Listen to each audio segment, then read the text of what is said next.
स्वागत है आप लोग का इस चैनल पे। पहला पार्ट हम लोग देख चुके हैं, अब उसी सिलसिले में दूसरा पार्ट हम लोग देखने जा रहे हैं प्रतिदृष्टि का। और फटाफट इसका करंट में क्या न्यूज़ में रहा है देखिए। आईआर है, आईआर पोर्शन से एनालिसिस से पता चलता है कि बहुत कम क्वेश्चन पूछे जाते हैं, जो इंपॉर्टेंट क्वेश्चन बन सकते हैं वो यहाँ पे देखा जा रहा है। देखिए अभी राष्ट्रपति रामनाथ कोविंद ने नीदरलैंड की यात्रा की, तो 1988 में राष्ट्रपति आर वेंकट रमन ने नीदरलैंड की यात्रा की थी। उसके बाद 2022 में जाने वाले राष्ट्रपति रामनाथ कोविंद हैं। ठीक है, दूसरा क्या न्यूज़ में रहा कि तुर्कमेनिस्तान में पहली बार कोई भारतीय राष्ट्रपति गया है। ठीक है, और अप्रैल में कोविंद जी गए हैं। ठीक, तीसरा न्यूज़ ये रहा आईआर में कि भारत और नेपाल में अभी अप्रैल में जो नेपाल के प्रधानमंत्री हैं वो शेर बहादुर देउबा आधिकारिक यात्रा पे भारत आए थे। ठीक है ना, तो दोनों प्रधानमंत्रियों ने मिलकर 90 किलोमीटर लंबी 132 केवी की डबल सर्किट से सोलू कॉरिडोर ट्रांसमिशन लाइन और सब स्टेशन का उद्घाटन किया। तो सोलू कॉरिडोर ट्रांसमिशन लाइन इंपॉर्टेंट है। नेक्स्ट क्या है इसमें इंपॉर्टेंट कि आईएसए जो जिसका हेडक्वार्टर कहाँ है, गुरुग्राम में है, आईएसए का 105वां मेंबर बन गया है। कौन? नेपाल बन गया है। ठीक है, नेक्स्ट है भारत और ऑस्ट्रेलिया में क्या न्यूज़ में रहा, तो ये इनके भारत और ऑस्ट्रेलिया के बीच में आर्थिक सहयोग और व्यापार समझौता हुआ है। ठीक है, नेक्स्ट क्या है इंपॉर्टेंट, भारत और जापान में ये जापान के प्रधानमंत्री हैं, प्रधानमंत्री फूमियो किशिदा, ये भारत की आधिकारिक यात्रा पे आए थे। ठीक है, ये भारत और जापान के बीच में 17वीं नहीं 70 वर्षगांठ के अवसर पे एक सम्मेलन हुआ। उस सम्मेलन में 5 वर्षों के दौरान भारत में 5 ट्रिलियन एम की बात कहा जा रहा है, अर्थात 42 बिलियन डॉलर का निवेश करने का लक्ष्य रखा गया है। नवंबर 2019 में 2+2 वार्ता किसके साथ हुआ था? जापान के साथ हुआ था। हम 2+2 वार्ता किसके साथ करते हैं?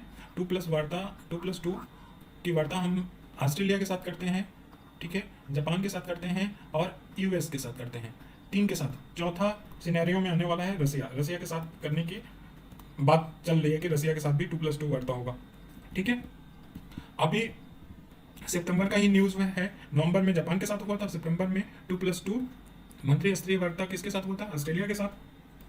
ठीक, अभी हम लोग बताएं कि प्रत्येक 2 वर्ष पे 2+2 वार्ता आयोजित होने का प्रावधान शामिल है ऑस्ट्रेलिया वाले में। और तीसरा ऑस्ट्रेलिया ऐसा क्या है, तीसरा देश है अमेरिका और जापान। इससे पहले 2+2 मंत्री स्तरीय वार्ता हुआ है। अभी भारत और रूस के मध्य 2+2 मंत्री स्तरीय वार्ता के आयोजन पर सहमति बनी है। ठीक है, भारत और डेनमार्क के बीच में हरित रणनीतिक साझेदारी हुआ है। किसके किसके बीच में? ग्रीन स्ट्रेटेजिक पार्टनरशिप किसके किसके बीच में हुआ है? भारत और डेनमार्क के बीच में हुआ है। भारत और अमेरिका की बात करें तो एससीपी पे भागीदारी की बात बनी है। क्या? भारत और अमेरिका जलवायु एवं स्वच्छ ऊर्जा एजेंडा कौन 2030 की भागीदारी को लॉन्च किया है। ठीक है ना, नए रूप में लॉन्च किया है। नेक्स्ट हमारा न्यूज़ में है जो पुराना है, भारत और बांग्लादेश में क्या हुआ कि अभी आप लोग जानते हैं कि प्रधानमंत्री मोदी बांग्लादेश का यात्रा किया था। ठीक है, कोविड महामारी के बाद पहली विदेश यात्रा थी इनकी। ठीक है, और बांग्लादेश में 50वीं वर्षगांठ मनाया जा रहा है स्वतंत्रता संग्राम का। उस मौके पे जब मोदी जी गए थे तो गांधी शांति पुरस्कार 2020 सम्मानित किया किसको?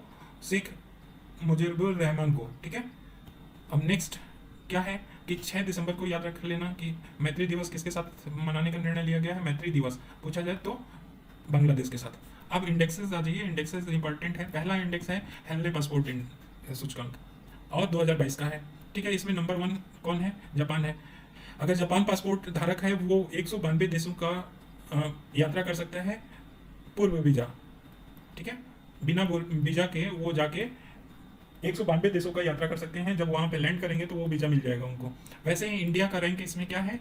84 है और कितने देशों में यात्रा कर सकता है? 60 देशों में। ठीक है, अब दूसरा है कि विश्व प्रसन्नता रिपोर्ट वर्ल्ड हैप्पीनेस इंडेक्स कौन निकालता है? UNSDSN।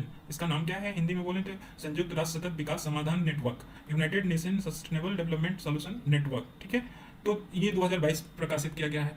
तो इस कौन सा नंबर का ये प्रकाशन है, रिपोर्ट है? तो 10वां है।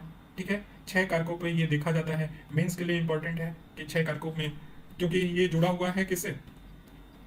हमारा इकोनॉमिक डेवलपमेंट से जुड़ा है, विकास से जुड़ा है, ग्रोथ से नहीं जुड़ा है। तो ये 6 कौन कौन से हैं? तो इकोनॉमिक डेवलपमेंट में ये देखा जा सकता है कि ये 6, और अगर कोई किसी चीज़ का डेवलपमेंट देखना है तो ये 6 चीज़ इंडेक्सेस होना चाहिए। तो वो बहरहाल मेंस की बात है, 146 देशों को शामिल किया गया है इंडेक्स में। ठीक है भाई, याद रखो कि वर्ल्ड हैप्पीनेस इंडेक्स, जब एफडीआई आएगा ना, एफडीआई आएगा तो हैप्पीनेस भी आएगा, क्योंकि बहुत ज़्यादा पैसा आएगा, निवेश होगा, लोग वहाँ के खुश होंगे। तो एफडीआई फिनलैंड, डेनमार्क, आइसलैंड, तो एफडीआई टॉप मोस्ट का है। तो एफडीआई में कौन है? Finland, Denmark, Iceland. ठीक है, इंडिया की रैंक देखें तो 136वां है। कौन सा है? 136वां स्थान है। ठीक, नेक्स्ट हम लोग चले। अच्छा, इससे पहले 2021 में, 22 में तो 136वां है, 2021 में कितना था? 139वां है। ठीक है, अब 5वीं बार फिनलैंड है जो नंबर 1 पे आया है। ठीक है, फर्स्ट पोजीशन पे। अंतर्राष्ट्रीय हस्तांतरण प्रवृत्ति देखें जो सिपरी द्वारा निकाला जाता है, Stockholm International Peace Research Institute इसका पूरा नाम है।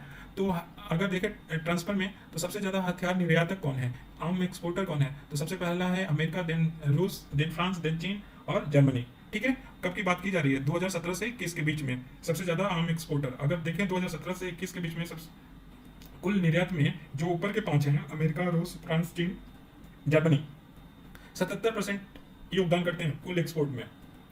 अकेले यूएस कितना करता है? 39% करता है। अगर देखें आयातक में, सबसे ज्यादा इंपोर्टर में, इससे पहले तो सऊदी अरब था, लेकिन अब भारत हो गया, फिर मिस्र, ऑस्ट्रेलिया और चीन। ठीक है, तो भारत, सऊदी अरब, मिस्र, ऑस्ट्रेलिया और चीन। ठीक है, तो नंबर 1 पे भारत है क्या? आयातक देश में।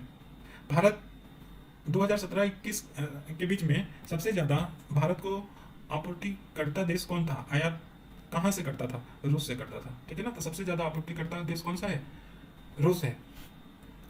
अब देखें भारत के हथियार आपूर्ति करने वाले देश में फ्रांस भारत के कुल सस्ता आयात का 27% करता है, और दूसरे नंबर पे है, पहले नंबर पे रूस, दूसरे नंबर पे फ्रांस, और तीसरे नंबर पे कौन है? अमेरिका 12% से। ठीक है, तो 27% है फ्रांस से। क्लियर। अब भारत का अगर देखें विश्व में हथियारों का 23वां सबसे बड़ा निर्यातक है, 23वां सबसे बड़ा निर्यातक है। तो भारत निर्यात कहाँ करता है? 3 देशों में करता है, 50% तो म्यांमार में करता है, 25% श्रीलंका को करता है, 11% आर्मेनिया को करता है। मतलब कहने का कि म्यांमार, श्रीलंका और आर्मेनिया से ही ये एक्सपोर्ट करता है इंडिया, मतलब शस्त्र एक्सपोर्ट करता है, हथियार एक्सपोर्ट करता है इन 3 देशों को। ठीक है, वैश्विक आतंकवाद सूचकांक 2022 रिलीज किया गया, किसके द्वारा किया गया? तो आईईपी के द्वारा, Institute for Economic and Peace. ठीक है, इसके द्वारा इंडेक्स जारी किया गया है, 9वां इंडेक्स है। अगर देखें तो नंबर 1 पे कौन है? लगातार तीसरे वर्ष अफगानिस्तान सर्वाधिक आतंकवाद प्रभावित देश है, लगातार तीसरे वर्ष है, ये ध्यान रखने वाली बात है। ठीक है, इंडिया की रैंक क्या है?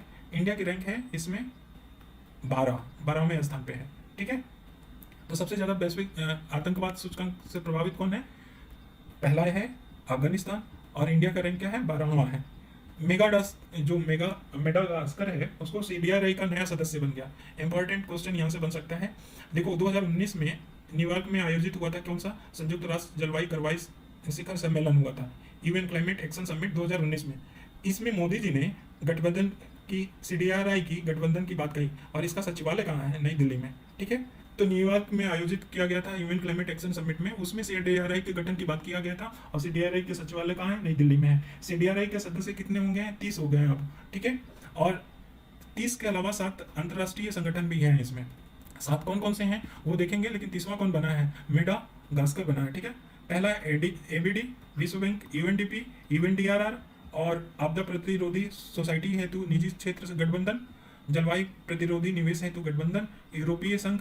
ये सब 7 जो हैं इसके संगठन है, अंतर्राष्ट्रीय संगठन है। तो 30 देश और 7 अंतर्राष्ट्रीय संगठन है सीडीआरआई में। ठीक है, सीडीआरआई का फुल फॉर्म आप लोग जानते हो। सीडीआरआई का फुल फॉर्म अगर इंग्लिश में देखें तो बोलते हैं coalition for disaster resilient infrastructure, मतलब कि आपदा प्रतिरोधी संरचना के लिए गठबंधन।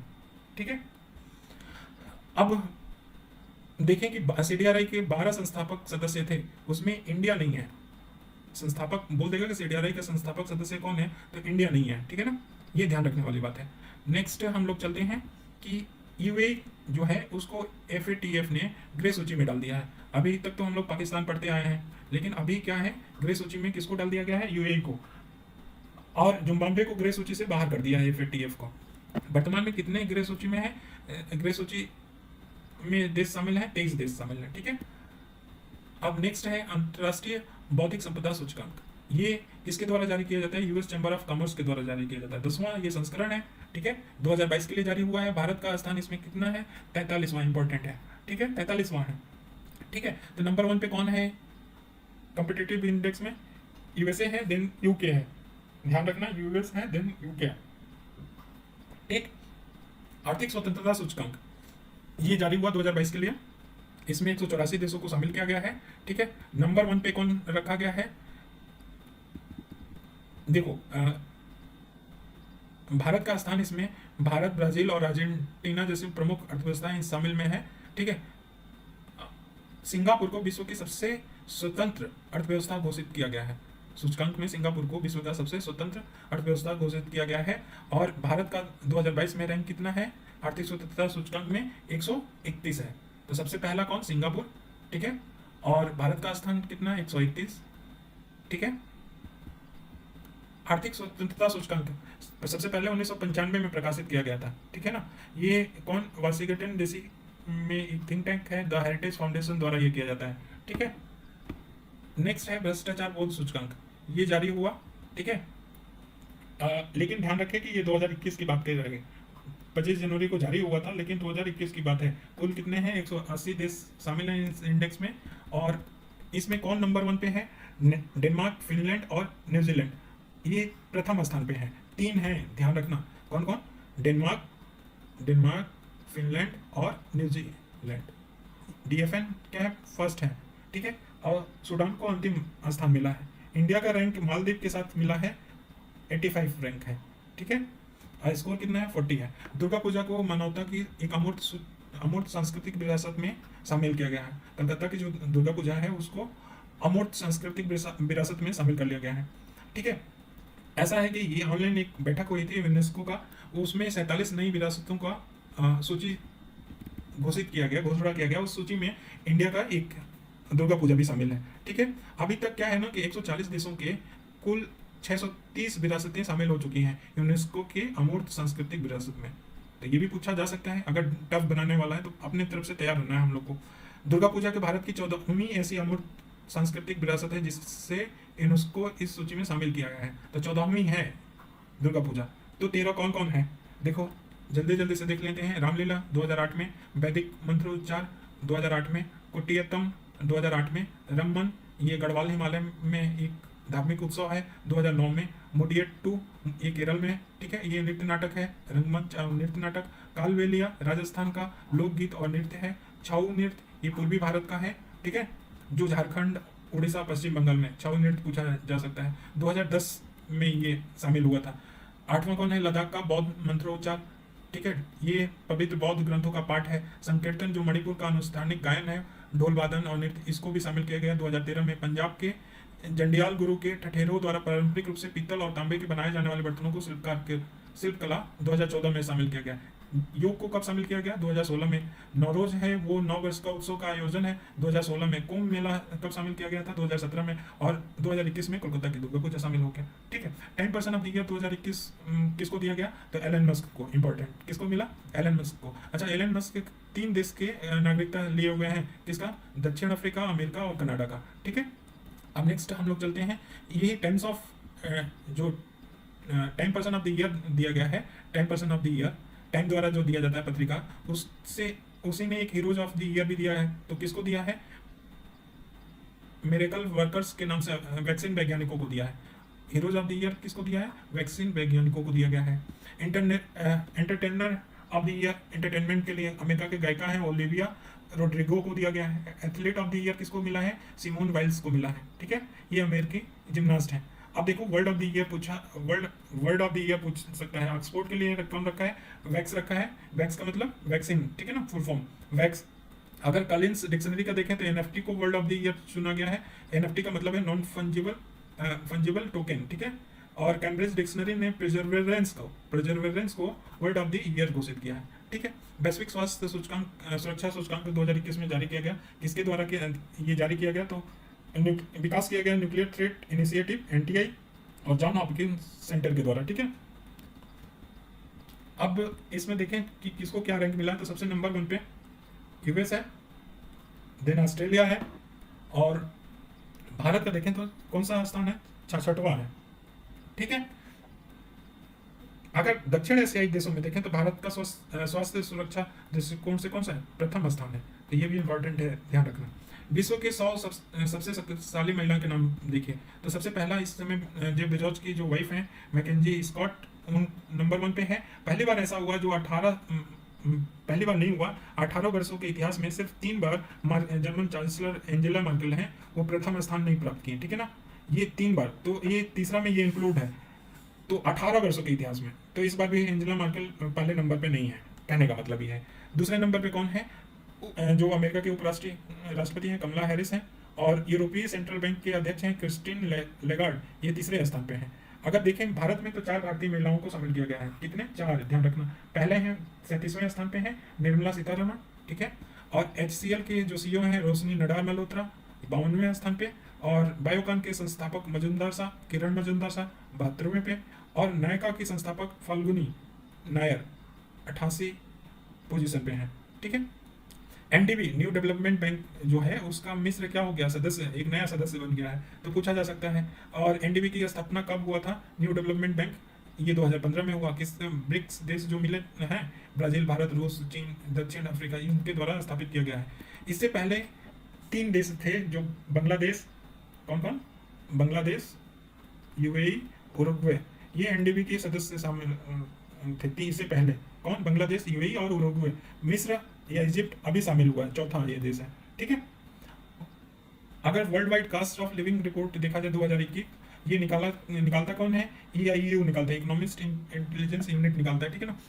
तो अगर देखें तो सबसे कि पहली बात है कि आधार वर्ष से अगर देखते हैं कि कौन ज़्यादा कास्टली है रहना शहर, और कौन सस्ता है शहर, उस किसके आधार पर लिया जाता है, न्यूयॉर्क शहर के कीमतों पर लिया जाता है। पहली बात तो आधार शहर कौन लिया जाता है, न्यूयॉर्क शहर लिया जाता है। तेल अवीव है ना जो इजराइल का, वो सबसे महंगा शहर है, कौन, तेल अवीव। और इसके बाद सबसे महंगे शहर की रैंकिंग के रूप में देखें तो कौन दूसरे नंबर पर आएगा, पेरिस जो फ्रांस में है, और तीसरे नंबर पे सिंगापुर है। ठीक है। ये दूसरे नंबर पे संयुक्त रूप से है। तो पहले नंबर पे तेल अवीव, दूसरे नंबर पे पेरिस और सिंगापुर है। जो 10वीं का है, सीरिया की राजधानी है ये सबसे सस्ता शहर है। जो अहमदाबाद है, ये सस्ते शीर्ष शहर में शीर्ष 10 में शामिल है। तो बहुत इंपॉर्टेंट है कि अहमदाबाद को सबसे सस्ते शीर्ष 10 शहरों में सूचीबद्ध किया गया है। ठीक है। विश्व प्रतिभा रैंकिंग देखिए, IMD द्वारा निकाला जाता है। ठीक। और इसमें नंबर 1 कौन है, स्विट्जरलैंड है, दूसरे नंबर पे स्वीडन है, और इंडिया का रैंक क्या है, 64 देशों में 56वां है। ठीक है। तो विश्व प्रतिभा रैंकिंग में इंडिया का कितना है, 56 पोजीशन है। बारबाडोस विश्व का नवीनतम गणराज्य बना, ये क्वेश्चन पूछा जा सकता है। विश्व का नवीनतम गणराज्य बना 396 वर्ष के बाद ब्रिटिश शासन से ये मुक्त हुआ। और ये राष्ट्र, ऐसा नहीं है कि ये राष्ट्रमंडल का सदस्य नहीं होगा, राष्ट्रमंडल का सदस्य रहेगा। बारबाडोस के जो प्रथम राष्ट्रपति हैं सेंड्रा मेसन है, कौन है, सेंड्रा मेसन है। ठीक है। तो सेंड्रा मेसन पहली राष्ट्रपति हैं। अब नेक्स्ट हम लोग चलते हैं कौन सा, वैश्विक रिश्वत जोखिम सूचकांक में। सिर्फ ये ध्यान रखो कि भारत का इसमें कौन सा स्थान है, 82 लोगाटम समृद्धि सूचकांक। ठीक है। ये लेगाटम इंस्टीट्यूट द्वारा जारी किया जाता है। और दूसरी बात है कि इंडिया का इसमें क्या रैंक है, तो सबसे पहले देख लेते हैं, प्रथम रैंक डेनमार्क को मिला है, और दूसरे रैंक किसको मिला है, नॉर्वे को मिला है। भारत का इसमें देखा जाए तो एशिया प्रशांत क्षेत्र में शामिल किया गया है। किसमें, एशिया प्रशांत क्षेत्र में शामिल किया गया है, और इसकी रैंकिंग कितना है, 101 है, जबकि 2020 में इसका रैंक कितना था, 103 था। ठीक है।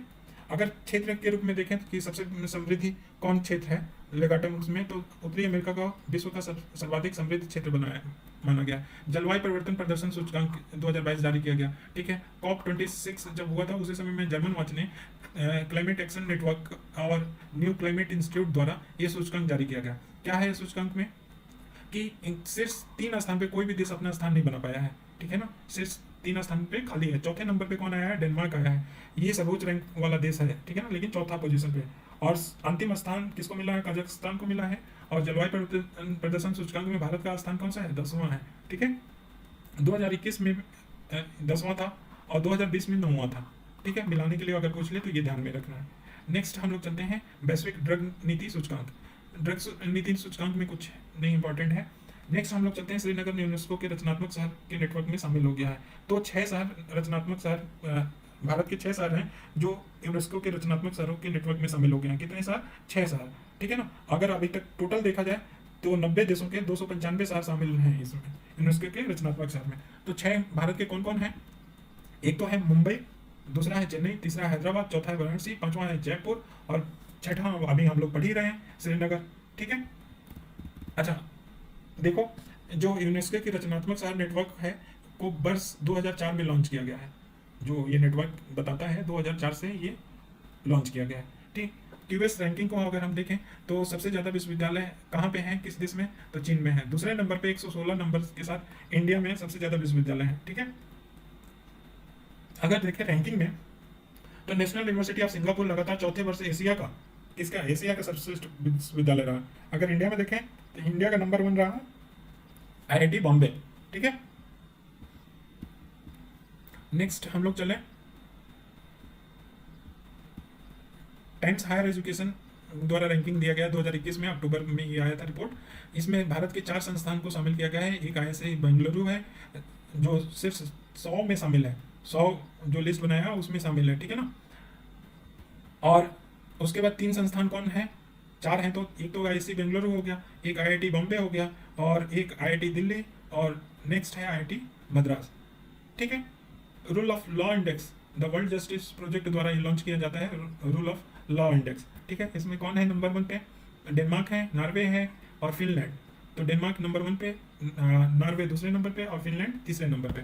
इंडिया की अगर बात करें तो ये क्या है, 79 पोजीशन पे है, जबकि 2020 में कौन सा था? 69, ठीक है।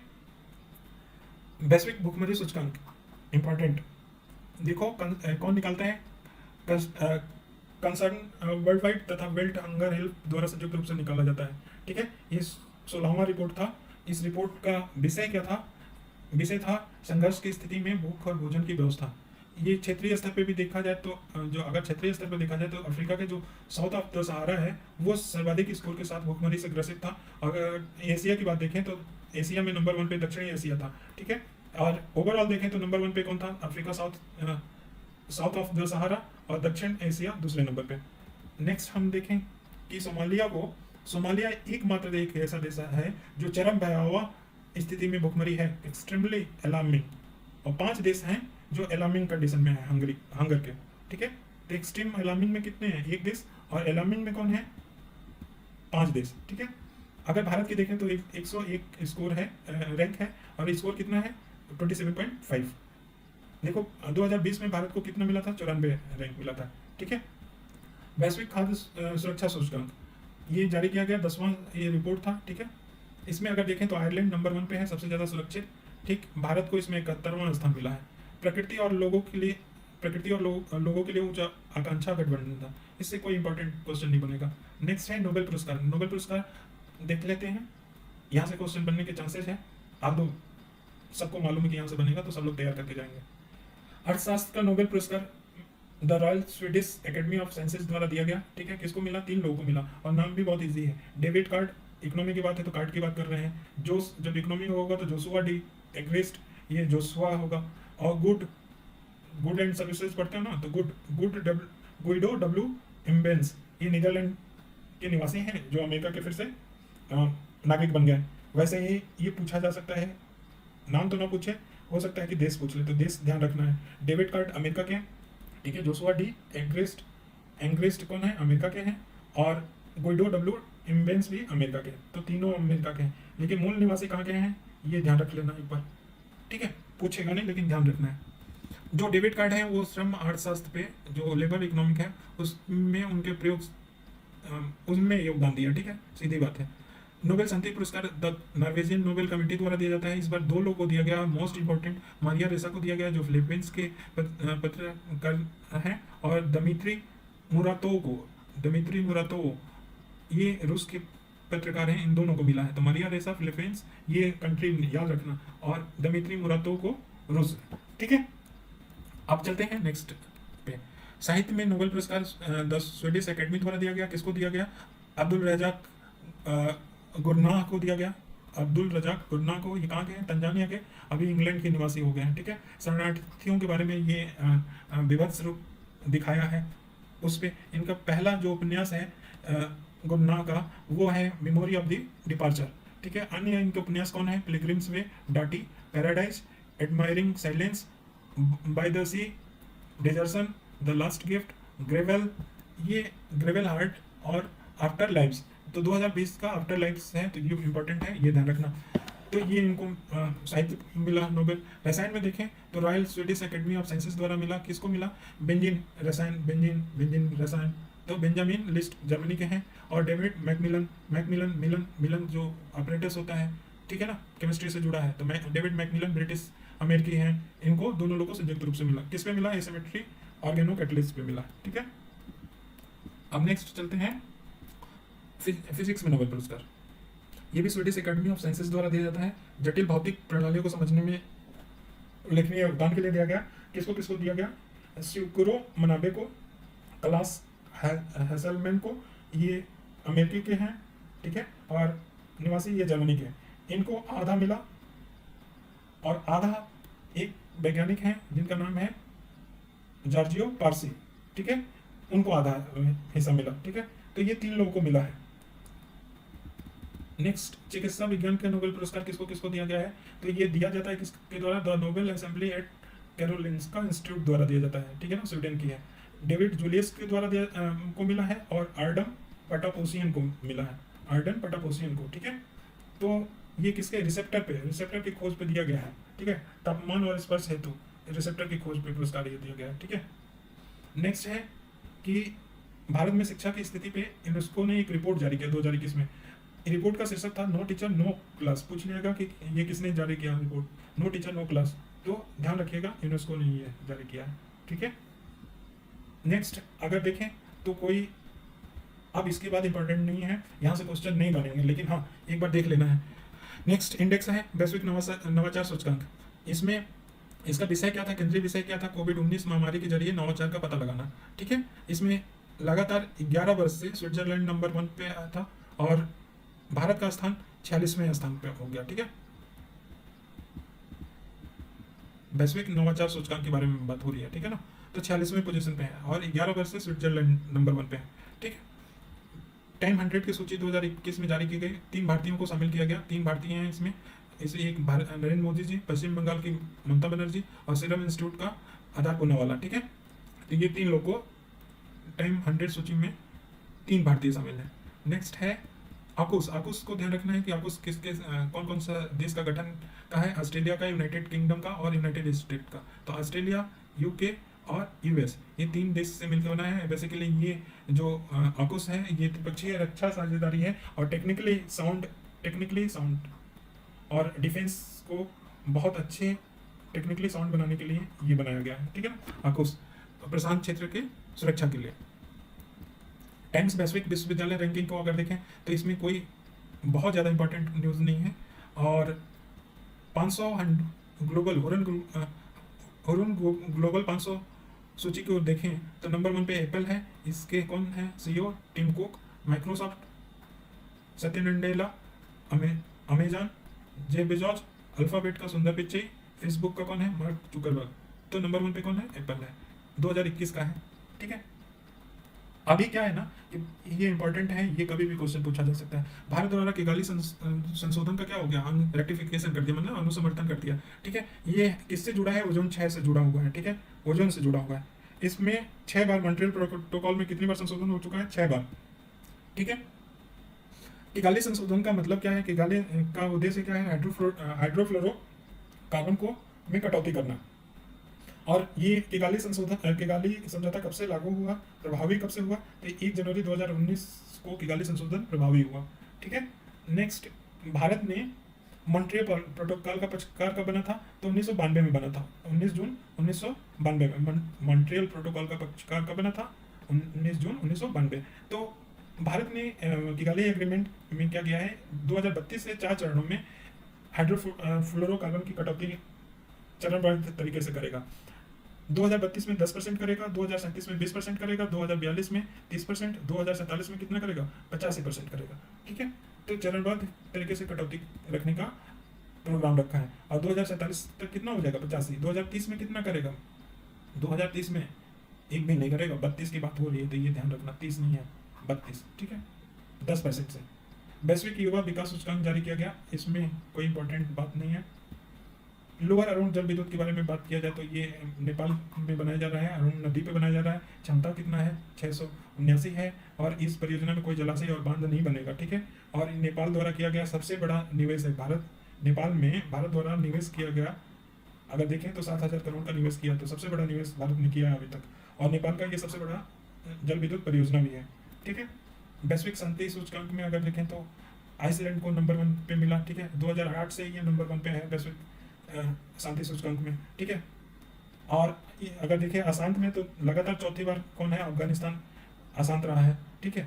भारत को अगर देखें तो 163 देशों में 135वां स्थान मिला है वैश्विक शांति सूचकांक में, ठीक है। तो वैश्विक शांति सूचकांक में 2021 है 22 में ध्यान रखना, ठीक है ना, ठीक। तो यहाँ पे बताया वैश्विक शांति सूचकांक में भारत का कौन सा है, 135 स्थान, और आइसलैंड का क्या, नंबर 1, और लगातार चौथी बार अशांत कौन रहा, अफगानिस्तान रहा। नेक्स्ट है IMD विश्व प्रतिस्पर्धात्मक रैंकिंग जारी किसके द्वारा किया जाता है, IMD द्वारा किया जाता है, ठीक है। ये इसमें देखें भारत का तो कौन सा स्थान पे है, भारत का स्थान 43वां है, ठीक है। अगर एशिया प्रशांत क्षेत्र में देखें तो 12वां है, ठीक है। कीवेस रैंकिंग वर्ल्ड यूनिवर्सिटी रैंकिंग की बात किया जाए तो सबसे ज़्यादा MIT, देखो 2022 भी आ गया, 2021 भी, दोनों की बात कर रहे हैं, तो 2021 में भी MIT था और 2022 में भी MIT है, ठीक है। 2 नंबर पे कौन है, ऑक्सफोर्ड विश्वविद्यालय, लेकिन 2021 में कौन था, 5 नंबर पे था, ठीक है। तो ये ध्यान रखना 2 चीज़ें। अगर इंडिया की बात देखें तो 3 विश्वविद्यालय हैं, कौन कौन है, एक IIT बॉम्बे है, IIT दिल्ली है, और ISC बेंगलुरु है। बॉम्बे का कौन सा स्थान है, 177, दिल्ली का 185, और ISC बेंगलुरु का 186। सैन्य व्यय प्रवृत्ति की रिपोर्ट सिपली निकालता है, तो इसमें देखें तो सबसे ज़्यादा व्यय करने वाले 5 सबसे बड़े देश कौन कौन से हैं। पहला है अमेरिका, सबसे ज़्यादा करता है, चीन करता है, भारत करता है, रूस करता है, और उसके बाद यूनाइटेड किंगडम, ये लास्ट वाला कोई नहीं सोचेगा। तो तीसरे नंबर पे भारत है, नंबर 1 पे कौन है, अमेरिका है, दूसरे नंबर पे चीन है, और चौथे पे रूस करता है, 5वें पे कौन है, UK है, ठीक है। ये सीरीज लगाने के लिए आ सकता है। देखो अगर देखें सिपरी के 2020 के रिपोर्ट में तो हमने बताया ना कि विश्व का तीसरा सबसे बड़ा व्यय करने वाला है, तो कितना व्यय करता है अपने कुल GDP का, 2.9% GDP का करता है, ठीक है। मृत्यु दंड पे एमनेस्टी इंटरनेशनल रिपोर्ट आया, तो ये बस ध्यान रखना कि ईरान, ऐसे तो अगर चीन ऑप्शन है तो चीन मारना, क्योंकि वहाँ पे डाटा नहीं मिलता है, अगर वो नहीं होगा तो ईरान को मार देना, ठीक है। मृत्यु दंड पे एमनेस्टी इंटरनेशनल रिपोर्ट, सबसे ज़्यादा मृत्यु दंड फांसी कहाँ दिया गया, तो सबसे ज़्यादा 246 प्लस की फांसी ईरान में दी गई, ठीक है ना। विश्व प्रेस स्वतंत्रता सूचकांक 2021 जारी किया गया, उसमें लगातार 5वीं बार शीर्ष स्थान पे कौन रहा, नॉर्वे रहा, कौन रहा, नॉर्वे रहा। इंडिया का कौन सा रैंक है, 142 रैंक है, कौन सा है, 142वां रैंक है, ठीक है। तो विश्व प्रेस स्वतंत्रता सूचकांक में भारत का रैंक कौन सा है, 142। वैश्विक लैंगिक अंतराल रिपोर्ट देखें तो कौन निकालता है, WEF निकालता है, विश्व आर्थिक मंच निकालता है, और इंडिया का रैंक इसमें कितना है, अगर देखें तो 140वां रैंक है, ठीक है। और पिछले से कितना, 28 स्थान की, इससे पहले 112 था, ठीक है, अभी गिर के 140 हो गया, तो देखो, ठीक है, 28 स्थान का गिरावट देखा गया है। अगर देखें कोविड प्रदर्शन सूचकांक तो कौन निकाला था, ये ऑस्ट्रेलिया का लोवे इंस्टीट्यूट है, वो निकालता है, और इसमें इंडिया का रैंक कितना है, दिया है कि नहीं, 87, बस। तो थैंक यू सो मच, ये हम लोग दूसरा पार्ट देख लिए, अब नेक्स्ट कल तीसरा पार्ट लेके आएंगे। Thank you so much.